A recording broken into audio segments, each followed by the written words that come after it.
तो अब एजेक्स की जो फंक्शनैलिटी है ये थोड़ी सी डिफ़िकल्ट है। इसको प्रॉपरली अच्छे तरीके से अंडरस्टैंड करने के लिए हम इसकी एक और एग्जांपल ले लेते हैं।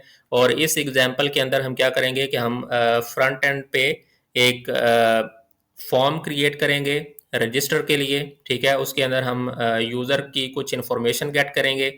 ठीक है, जैसे उसका यूज़र नेम, उसका नेम, उसका ईमेल वगैरह। और फिर जब वो यूज़र रजिस्टर के बटन पे क्लिक करेगा तो हम इसी पेज पे उसका रिस्पॉन्स भी शो कर देंगे कि वो यूज़र जो है वो रजिस्टर हो चुका है या नहीं। और ये सारी फंक्शनैलिटी हम एजेक्स के ज़रिए इम्प्लीमेंट करेंगे और इसके लिए हम अपने पेज को रिफ़्रेश नहीं करवाएंगे। ठीक है, तो ये हमारा टेस्ट सिनेरियो है। तो हम ये करते हैं कि इसके लिए एक अलग से शॉर्ट कोड बना लेते हैं और उसका फिर अलग से पेज बनाएंगे। हम शॉर्ट कोड बना लेते हैं रजिस्टर के लिए और फिर वो रजिस्टर का शॉर्ट कोड जिस भी पेज पे आप ऐड करेंगे वहाँ पे रजिस्टर की फंक्शनैलिटी ऐड हो जाएगी और यूज़र उस पेज के ज़रिए आपकी वेबसाइट के अंदर रजिस्टर हो सकेगा। तो सबसे पहले हम एक शॉर्ट कोड बनाएंगे। तो जो एग्जिस्टिंग हमारा शॉर्ट कोड वाला कोड है उसी को हम कॉपी कर लेते हैं, फिर उसको मॉडिफाई कर लेंगे। तो इसको हमने कंट्रोल सी कॉपी कर लिया। फिर हम यहाँ पे सबसे पहले एक कमेंट ऐड करते हैं, short code for user registration page. ठीक है, इसके बाद हम इस कोड को ऐड कर देते हैं। और फिर नेक्स्ट हम क्या करेंगे कि सबसे पहले इसका जो इस हमारे जो शॉर्ट कोड का जो नेम है वो हम चेंज करेंगे। तो इसको हम नेम दे देते हैं प्लगइन प्रीफिक्स अंडरस्कोर रजिस्टर।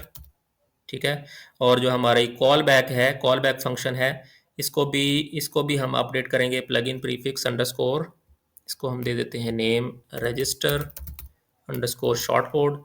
और इसी को फिर हम यहाँ पे अपडेट कर देंगे। ठीक है, और इसके जो ये पैरामीटर्स हैं ये डिफ़ॉल्ट ही हम रहने देंगे। ठीक है, और फिर उसके बाद हम क्या करेंगे कि इसके अभी फ़िलहाल हमारे पास एट्रीब्यूट्स नहीं है। इस एट्रीब्यूट्स की जो फंक्शनैलिटी है इसको हम फ़िलहाल कमेंट आउट कर देते हैं, या अगर आप इसको रिमूव करना चाहें तो आप रिमूव कर सकते हैं, क्योंकि इस शॉर्ट कोड के अंदर अभी हमारे पास कोई एट्रीब्यूट्स हम इसको पास नहीं करेंगे। जस्ट हम सिंपली इसकी जो फॉर्म फील्ड्स हैं वो डिस्प्ले करवाएंगे। अब इस शॉर्ट कोड के अंदर हमने कुछ इनपुट फील्ड्स ऐड करनी है। ठीक है, तो इनपुट फील्ड्स को ऐड करने के लिए हम सबसे पहले एक रैपर क्लास उसी तरह डिफाइन कर लेते हैं, माई dash short code dash content. इसको आप चेंज कर सकते हैं। लेट्स से आप इसको क्लास दे दें register dash short code dash content, कोई भी क्लास आप इसको दे सकते हैं। क्लासेस हम इसकी फ्रंट एंड की डिज़ाइनिंग के लिए ऐड करते हैं। तो ये हमारी आ गई रैपर की डिव। ठीक है, फिर इस चीज़ की हमें ज़रूरत नहीं है, ये हमने टेस्टिंग के लिए ऐड किया था पिछले कोड के अंदर। फिर यहाँ पे हम एक हेडिंग ऐड कर सकते हैं। अगर आप हेडिंग ऐड करना चाहें तो वो भी आप कर सकते हैं, या अगर आप पेज का टाइटल है वो as a heading as use हो जाएगा रजिस्टर वाला। तो इसको भी अगर आप रिमूव करना चाहें तो कर सकते हैं। हम इन दोनों चीज़ों को रिमूव कर देते हैं, हेडिंग को भी और सब हेडिंग को भी। और फिर उसके बाद हम क्या करेंगे कि अपनी फील्ड्स को ऐड करेंगे। तो सबसे पहले dollar output dot is equals to, और सबसे पहले हम एक इनपुट ऐड करते हैं इनपुट, इसको हम टाइप दे देते हैं टेक्स्ट।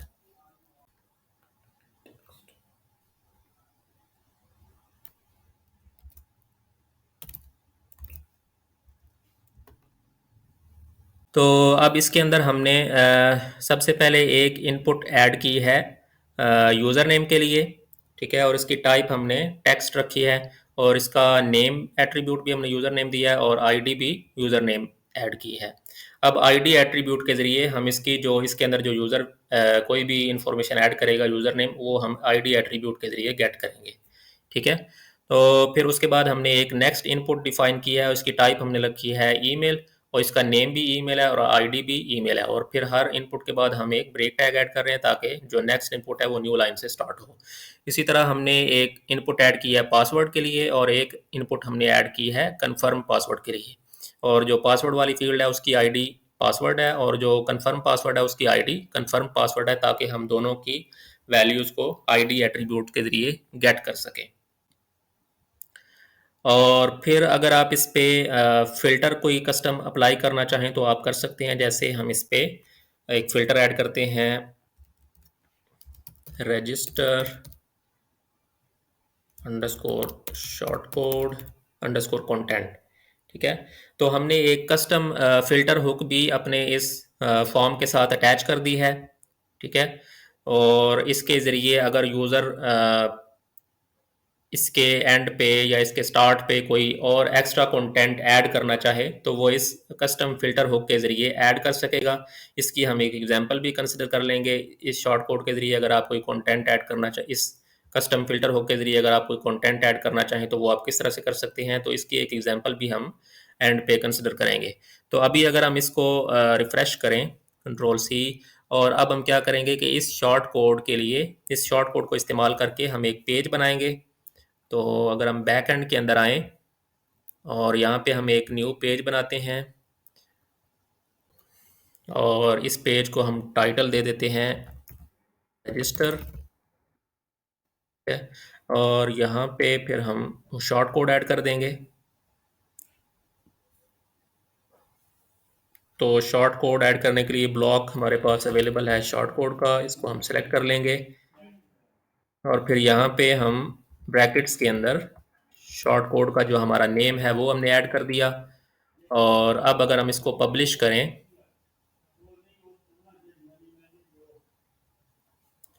तो ये हमारा पेज पब्लिश हो चुका है। इसको अगर हम व्यू करना चाहें तो हम इस बटन पे क्लिक करके इसको व्यू करेंगे।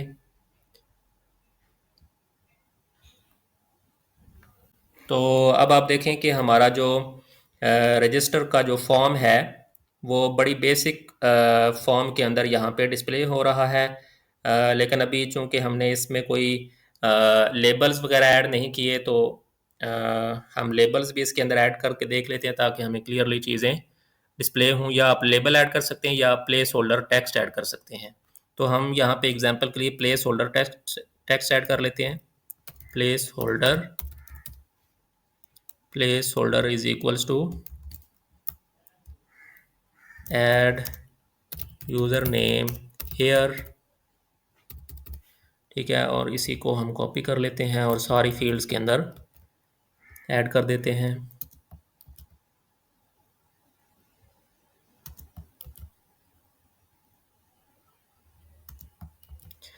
और यहाँ पे हम इसको अपडेट कर देंगे, add email here, add password here, add confirm password, या इसको हम कर देते हैं कंफर्म पासवर्ड हेयर। ठीक है, अब अगर हम इसको रिफ़्रेश करें और जो ब्रेक टैग्स हैं वो हम एक ब्रेक टैग एक्स्ट्रा ऐड कर देते हैं हर फील्ड के एंड पे।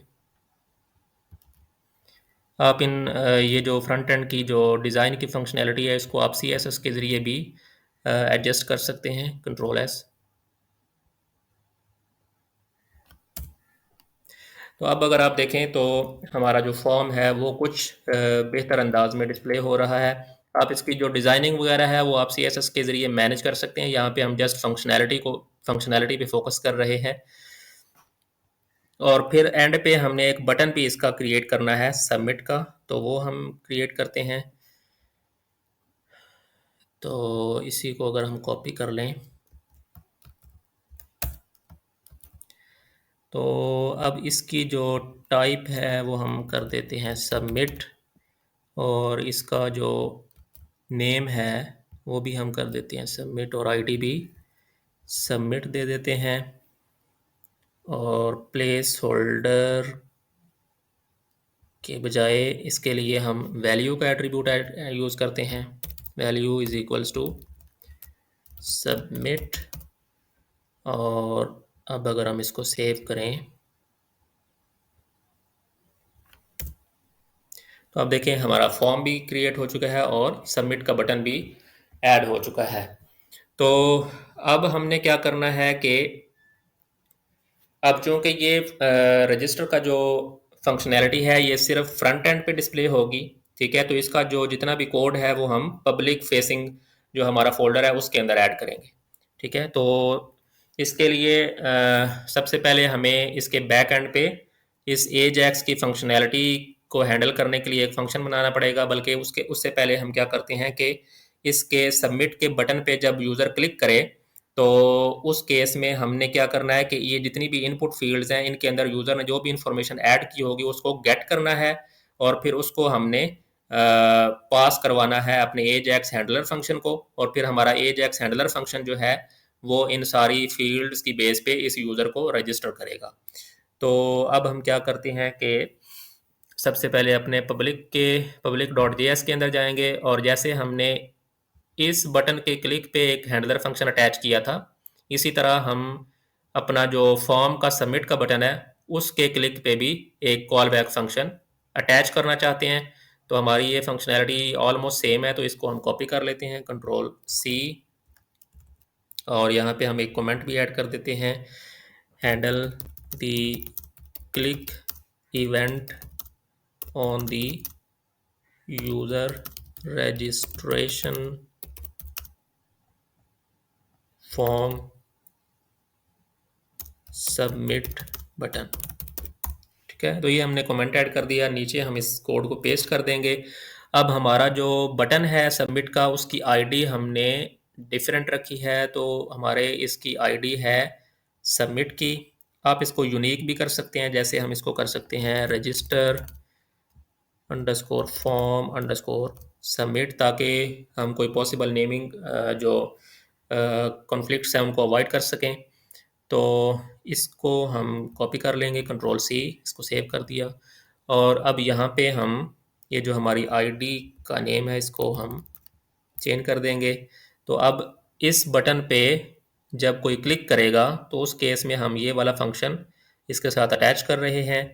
तो अब यहाँ पे ये चीज़ जो है इससे हमें एजैक्स यूआरएल मिल जाएगी जो ऊपर हम यूज़ कर रहे हैं, और जो एजैक्स नन्स है वो हम as it is backend से पास करवा लेंगे।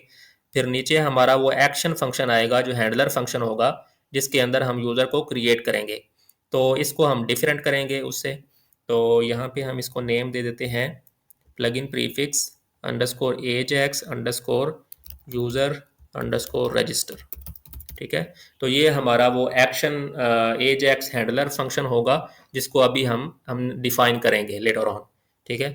और उसका नेम ये होगा, ये हमने नेम इसको पास कर दिया। फिर अब हमने इसको डेटा भी पास करना है, ठीक है। तो अब डेटा को किस तरह से हम पास करते हैं, यहाँ पे हम एक डेटा की बना लेंगे। इसका नेम आप चेंज करना चाहें तो चेंज भी कर सकते हैं, ताकि इसके साथ ये कंफ्यूजिंग ना हो। हम इसको कर देते हैं रिज़ल्ट, जो हमें रिज़ल्ट मिलेगा बैकएंड से, और जो डेटा हम इसको पास कर रहे हैं उसका नेम हमने रख दिया डेटा। तो आप यहाँ पे इंडिविजुअली भी आपके जो लेट्स से जो फ्रंट एंड पे जो फील्ड्स हैं जैसे कि यूज़र नेम है, ईमेल है, पासवर्ड है, कंफर्म पासवर्ड है, इनकी वैल्यूज़ को आप डायरेक्टली भी यहाँ पे पास कर सकते हैं एज इंडिविजुअल कीज़, ठीक है। या आप क्या कर सकते हैं कि आप एक अरे का आप एक अरे बना सकते हैं और उस अरे के अंदर आप उन सारी वैल्यूज़ को पास कर सकते हैं। तो अभी हमने यहाँ पे क्या किया है कि एक वेरिएबल डिफाइन कर लिया है, और जो हमारी फॉर्म के अंदर जो यूज़र की आईडी थी इसको इस्तेमाल करते हुए हमने इसकी जो वैल्यू है वो गेट कर लिया और इसकी वैल्यू को हमने असाइन कर दिया यूज़र नेम के वेरिएबल के अंदर। इसी तरह हम सारी इनपुट फील्ड्स की वैल्यूज़ को गेट कर लेंगे। तो अब यहाँ तक आप देखें कि हमने ईमेल की वैल्यू को भी उसी तरह आईडी से गेट कर लिया, पासवर्ड की वैल्यू को भी और कंफर्म पासवर्ड की वैल्यू को भी हमने गेट कर लिया है।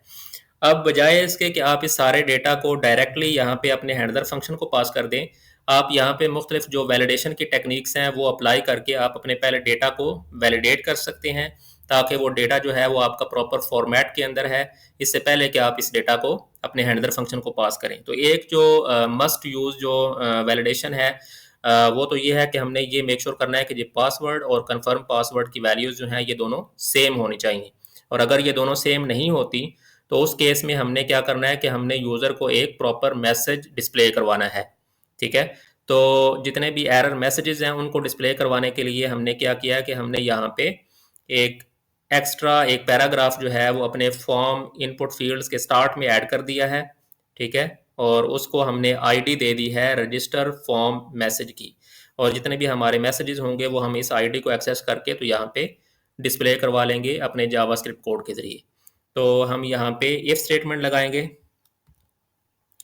तो अब आप देखें हमने यहाँ पे एक इफ स्टेटमेंट कंपैरिजन के लिए लगाई है कि जहाँ पे हम मेक श्योर कर रहे हैं कि अगर, तो यहाँ पे हम चेक कर रहे हैं कि अगर password is not equal equal confirm password, अगर इन दोनों की वैल्यूज़ सेम नहीं हैं तो उस केस में हमने जो हमारे एरर मैसेज के लिए जो हमने पैराग्राफ डिफाइन किया था उसको हमने आईडी के ज़रिए एक्सेस किया और उसका HTML का कोड हमने अपडेट कर दिया और उसके अंदर हमने मैसेज शो करवा दिया दी पासवर्ड दी, इसको हम दी पासवर्ड्स डज नॉट मैच।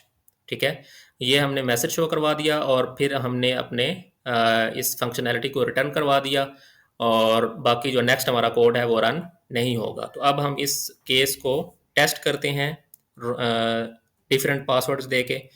इसको हम सेव कर लेते हैं Ctrl+S, और इसको टेस्ट करने से पहले आप अपनी जो कैश है उसको भी क्लियर कर लें टू बी मेक श्योर कि हमारा जो लेटेस्ट कोड है वो अप्लाई हो इस पर। तो इसके अंदर आप कोई वैल्यूज़ ऐड कर लें टेस्टिंग के लिए,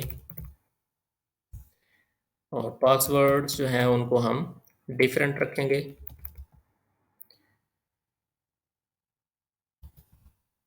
ताकि हम एरर मैसेज जो है उसकी फंक्शनैलिटी को टेस्ट कर सकें। तो अब अगर हम इसको सबमिट करें, अब देखें उसने हमें मैसेज शो करवा दिया है दी पासवर्ड्स डज नॉट मैच। तो अब इस तरह से हम क्लाइंट साइड की जो वैलिडेशन है उसको भी मैनेज कर सकते हैं, बजाय इसके कि आप फॉर्म को सबमिट करें वो डेटा आपके बैक एंड पे जाए, और बजाय इसके कि वहाँ पे आप वैलिडेशन परफॉर्म करें, आप फ्रंट एंड पे भी इस यूज़र को सबमिट करवाने से पहले आप इन वैलिडेशंस को परफॉर्म कर सकते हैं। और जब आपकी सारी वैलिडेशंस जो हैं वो वर्क करें, जब आपकी सारी वैलिडेशंस के जो टेस्ट हैं वो पास हों तो तब आप इस फॉर्म को बैक एंड पे सबमिट कर सकते हैं। तो अब नेक्स्ट हम देखते हैं। तो अब इसी तरह हमने एक सिनेरियो को कंसिडर किया जिसके अंदर हमने एक वैलिडेशन को टेस्ट किया है। तो आप यहाँ पे जितनी भी वैलिडेशन अप्लाई करना चाहें वो अप्लाई कर सकते हैं। तो अब हम क्या करेंगे कि हम अपने ये जो इनपुट फील्ड्स हैं यूज़र नेम, ईमेल और पासवर्ड, इसको हम अपने हैंडलर फंक्शन को पास करेंगे। तो सबसे पहले हम यूज़र नेम को पास करते हैं। तो यूज़र नेम के लिए हम यहाँ पे एक की बनाते हैं first of all user name, और फिर उसकी वैल्यू हमारे पास सेव्ड है इस वेरिएबल के अंदर और वो हमने इसको असाइन कर दिया। इसी तरह जो दूसरी हमारी फील्ड्स हैं उनको भी हम यहाँ पे एज डेटा पास करेंगे। तो नेक्स्ट हमारा ईमेल है तो वो हमने इसको पास कर दिया, और फिर हम इसी तरह पासवर्ड को भी यहाँ से पास कर देंगे। और अब जो कंफर्म पासवर्ड है वो जस्ट हमें वैलिडेशन के लिए चाहिए था, वो हमने अप्लाई कर दिया और उसको हमें यहाँ पे पास करने की ज़रूरत नहीं है। इसको हम सेव कर देते हैं Ctrl+S। तो अब हमने क्या करना है कि हमने AJAX का जो हैंडलर फंक्शन है वो हमने बनाना है ताकि हम इस डेटा को गेट करें और फिर अपने यूज़र को क्रिएट कर सकें। तो उसके लिए हम अपने कॉमन डैश कोर की फाइल के अंदर आएंगे और यहाँ पे ये जो हमने AJAX वाली फंक्शनैलिटी का जो कोड लिखा था इसी को हम कॉपी कर लेंगे और फिर इसको हम मॉडिफाई करेंगे। तो यहाँ पे हम इसको पेस्ट कर देते हैं और सबसे पहले हम इसका जो कमेंट है वो अपडेट करते हैं। तो इसको हम नेम दे देते हैं, कमेंट देते हैं लेट्स से, ठीक है। और अब इनके जो नेम्स हैं वो हमने अपडेट करने हैं। तो जो हैंडलर फंक्शन है उसके लिए हमने नेम डिफाइन किया था ये वाला, इसको हम कॉपी कर लेंगे Ctrl+C, और WP_AJAX_ के बाद हम इसको नेम को ऐड करेंगे, और इसी तरह जो नेक्स्ट हमारा एक्शन होगा उसके अंदर नो priv_ के बाद हम इसको ऐड कर देंगे। अब नेक्स्ट हमने अपना हैंडलर फंक्शन लिखना है, तो इसका जो हैंडलर फंक्शन है उसको हम नेम देते हैं plugin prefix _AJAX_ register _user, और इस हैंडलर फंक्शन को भी हम दोनों एक्शन हुक्स के साथ अटैच कर देंगे। अब अब देखें कि जैसे हमने डिस्कस किया था कि ये जो एक्शन हुक है ये यूज़ होती है जब यूज़र ऑलरेडी लॉग्ड इन हो, ठीक है, और ये वाली एक्शन हुक तब यूज़ होती है जब यूज़र लॉग्ड आउट हो।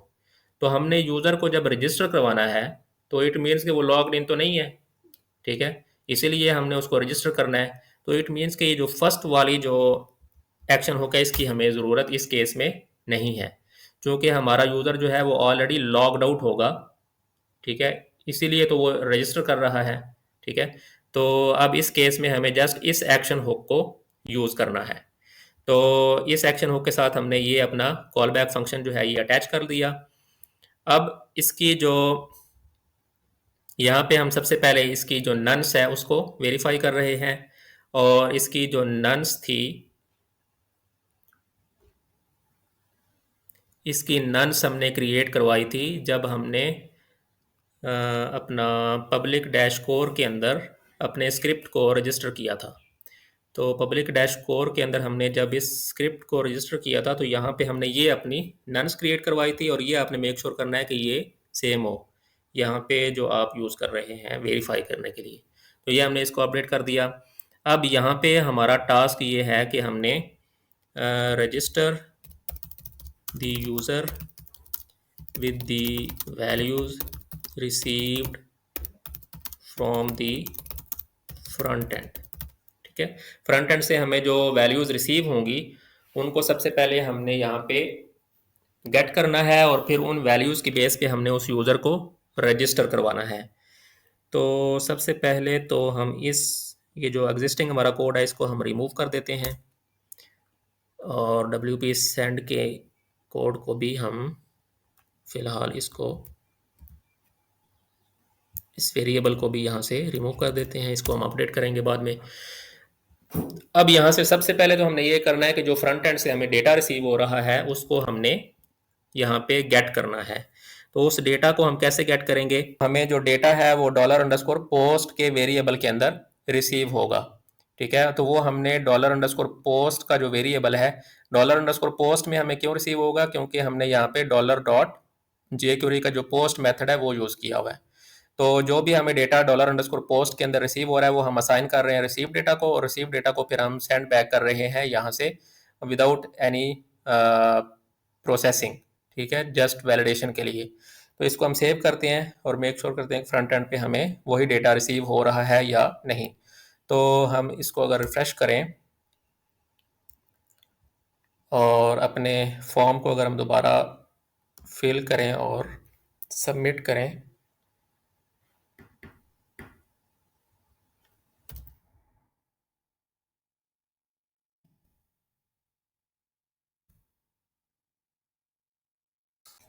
तो जब हमने इस फॉर्म को सबमिट किया तो अभी अगर आप इसका रिस्पांस देखना चाहें तो आप अगर नेटवर्क की टैब पे क्लिक करें और यहाँ पे लेफ्ट साइड पे जो लेटेस्ट आपकी admin-ajax की जो कॉल है इस पर अगर आप क्लिक करें और फिर रिस्पांस पे क्लिक करें या प्रीव्यू पे देखें तो आपको यहाँ पे पता चल जाएगा कि आपका आप पेलोड के अंदर देख सकते हैं कि आप कौन कौन सा डेटा सेंड कर रहे हैं, जिसमें आप देख सकते हैं कि आपकी नन्स यहाँ से जा रही है, एक्शन जा रहा है, user name email password correctly यहाँ से जा रहे हैं।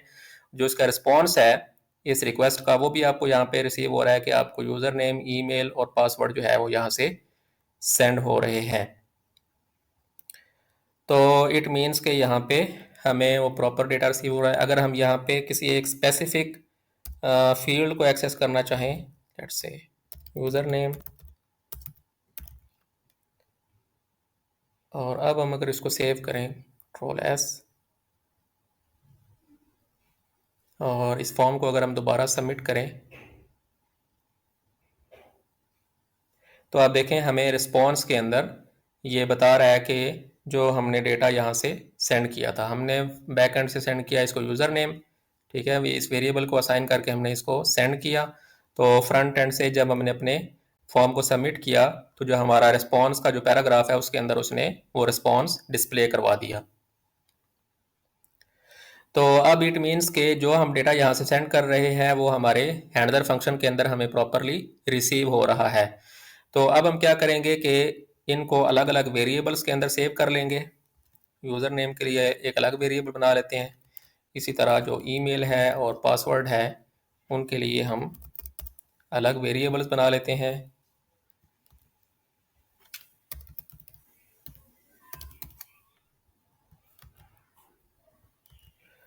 तो अब इट मीन्स के जो हमारा यूज़र नेम, ईमेल और पासवर्ड है वो हमें इन वेरिएबल्स के अंदर अवेलेबल है। अब हमने फर्दर क्या करना है कि अब हमने वो फंक्शन वर्डप्रेस का यूज़ करना है जिसके ज़रिए हम यूज़र को रजिस्टर करेंगे।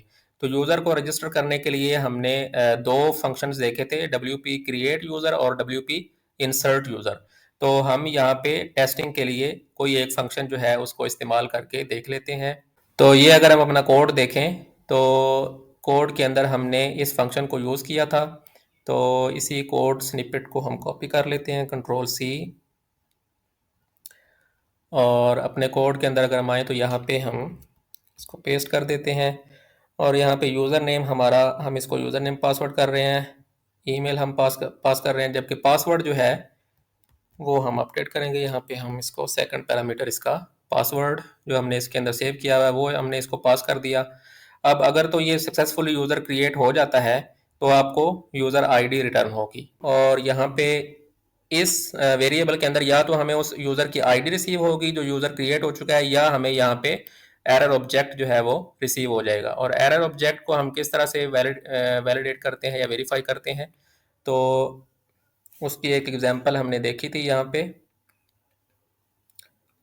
तो ये इफ स्टेटमेंट का कोड हम कॉपी कर लेते हैं और यहाँ पे हम पेस्ट करते हैं। और तो यहाँ पे हम क्या कर रहे हैं, if is WP error dollar user ID. तो अगर हमें यूज़र आईडी के अंदर एरर रिसीव होगा तो ये हमें ट्रू रिटर्न करेगा, और अगर ये ट्रू रिटर्न करता है तो इसका नॉट का केस हम यहाँ पे हैंडल कर रहे हैं।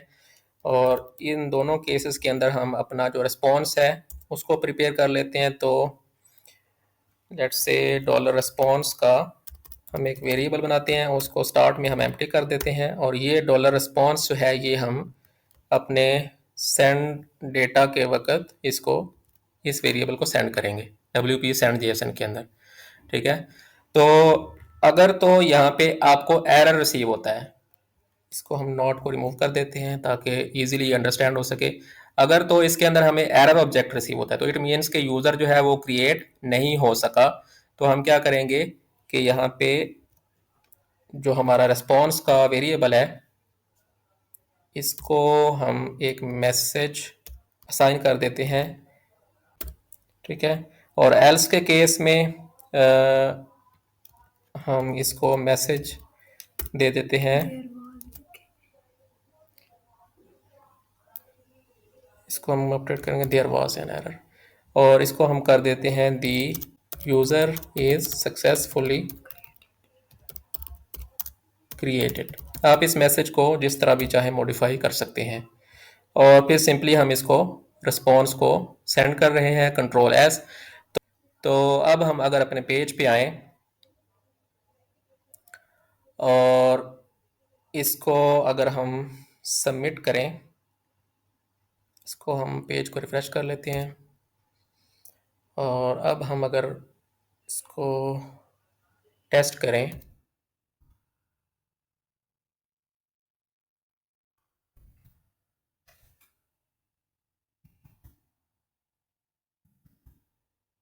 अगर हम सबमिट करें तो इसने हमें बता दिया there was an error creating the user. ठीक है, और एरर क्या आया है, उस एरर को हम किस तरह से चेक कर सकते हैं। तो अगर तो यहाँ पे ये हमें एरर रिसीव होता है तो हम एक नया वेरिएबल बना लेते हैं एरर स्ट्रिंग का, और इसको हम जो हमारा वेरिएबल है इसके अंदर हमें गेट एरर मैसेज के ज़रिए मैसेज रिसीव हो जाएगा, और वो एरर जो स्ट्रिंग है उसको हम यहाँ पे इसके साथ अपेंड कर देते हैं। There was an error creating the user, the और यहाँ पे स्पेस के बाद हम वो एरर यहाँ पे अपेंड कर देते हैं स्ट्रिंग के साथ। अब अगर हम इसको सेव करें और अगर हम दोबारा से उन्हीं क्रेडेंशियल्स के साथ अपने यूज़र को रजिस्टर करना चाहें, सबमिट पे क्लिक करें, तो अब हमें वो प्रॉपर मैसेज जो है वो रिसीव हो गया। There was an error creating the user, और एरर क्या था? Sorry that username already exists. तो अब इससे क्या होगा कि यूज़र को पता चल जाएगा कि किस टाइप का एरर मुझे रिसीव हो रहा है और मुझे क्या चीज़ अपडेट करनी है। तो लेट्स से कि हम इसको कहते हैं टेस्टिंग यूज़र, ठीक है। और अब अगर इसको हम सबमिट करें, अब देखें हमें प्रॉपर मैसेज रिसीव हो गया, the user is successfully created, ठीक है। आप इसको वेरीफाई करना चाहें तो आप यूज़र्स के अंदर जाके इसको वेरीफाई भी कर सकते हैं। तो ये हमारा टेस्टिंग यूज़र जो है ये क्रिएट हो चुका है, ठीक है। तो इस तरह से अब हमने एक प्रॉपर नया एक शॉर्ट कोड बनाया रजिस्टर फंक्शनैलिटी के लिए, ठीक है। और फिर उसको हमने एजेक्स के ज़रिए उसको उसकी फंक्शनैलिटी को इम्प्लीमेंट करके देखा स्टेप बाय स्टेप, ठीक है। और अब एक चीज़ और हमने शुरू में ये कही थी कि जब हम अपना शॉर्ट कोड बना रहे थे तो इस शॉर्ट कोड के अंदर हमने क्या किया था कि अपने कंटेंट को डायरेक्टली डिस्प्ले करवाने के बजाय हमने इसको एक कस्टम फिल्टर हुक के साथ अटैच किया था, ताकि हम इस फिल्टर हुक को इस्तेमाल करके इस फॉर्म के स्टार्ट में या एंड पे कोई इन्फॉर्मेशन अपनी कस्टम अगर डिस्प्ले करवाना चाहें तो वो डिस्प्ले करवा सकते हैं। इसका एक एग्जाम्पल सिनेरियो हम देख लेते हैं। तो इस एक्शन हुक को के साथ हमने कोई कोड अटैच करना है, तो यहाँ पे हम सबसे पहले लिखेंगे ऐड अंडरस्कोर फिल्टर, ठीक है। और पहले हम बताएंगे किस फिल्टर हुक के साथ आपने अपना कस्टम कोड अटैच करना है। तो ये हमने इसका फर्स्ट आर्ग्यूमेंट पास कर दिया। नेक्स्ट हमारा कॉल बैक फंक्शन आएगा। तो कॉल बैक फंक्शन के लिए अब यहाँ पे आप कॉल बैक फंक्शन स्ट्रिंग के जरिए भी अटैच कर सकते हैं, या आप यहाँ पे एक फंक्शन इस तरह से भी रजिस्टर कर सकते हैं। डायरेक्टली आप इसको फंक्शन पास कर सकते हैं। तो ये एक एग्जांपल भी इस कोड के ज़रिए हम टेस्ट कर लेते हैं। तो यहाँ पे हम सिंपली क्या करते हैं कि अब इस फंक्शन के अंदर आपको ये वाला कंटेंट का वेरिएबल रिसीव होगा, ठीक है, जिसको हम फिर एंड पे रिटर्न करेंगे इसको मॉडिफाई करने के बाद, ठीक है। और इसको हम मॉडिफाई करते हैं, let's say dollar content is equals to या डॉट इज इक्वल्स टू। तो हम ये कह रहे हैं कि इस कंटेंट के एंड पे आप क्या करो, आप कोई मैसेज डिस्प्ले करवा दो। लेट्स से कि हम इसको मैसेज करते हैं, मैसेज देते हैं this text is displayed using custom filter hook, ठीक है। तो अब इसको अगर हम सेव करें कंट्रोल एस और अपने जो रजिस्टर का फॉर्म है इसको अगर हम रिफ़्रेश करें, तो आप देखें कि जो हमने कस्टम टेक्स्ट ऐड किया है फिल्टर हुक के ज़रिए वो यहाँ पे आपको डिस्प्ले हो रहा है। तो इस वीडियो के अंदर हमने एजेक्स की एग्जाम्पल भी देखी कि उसको एजेक्स के कोड को हम फ्रंट एंड पे किस तरह से यूज़ कर सकते हैं। फिर हमने एक कस्टम शॉर्ट कोड बना के तो एक फॉर्म को सबमिट करवाया एजेक्स के ज़रिए, ठीक है। उसके सारे स्टेप्स को हमने डिटेल के अंदर डिस्कस किया। और फिर हमने एंड पे अपना जो शॉर्ट कोड का कंटेंट था उसको हमने एक फिल्टर हुक के ज़रिए उसके कंटेंट को हमने अपडेट भी करवा के देखा।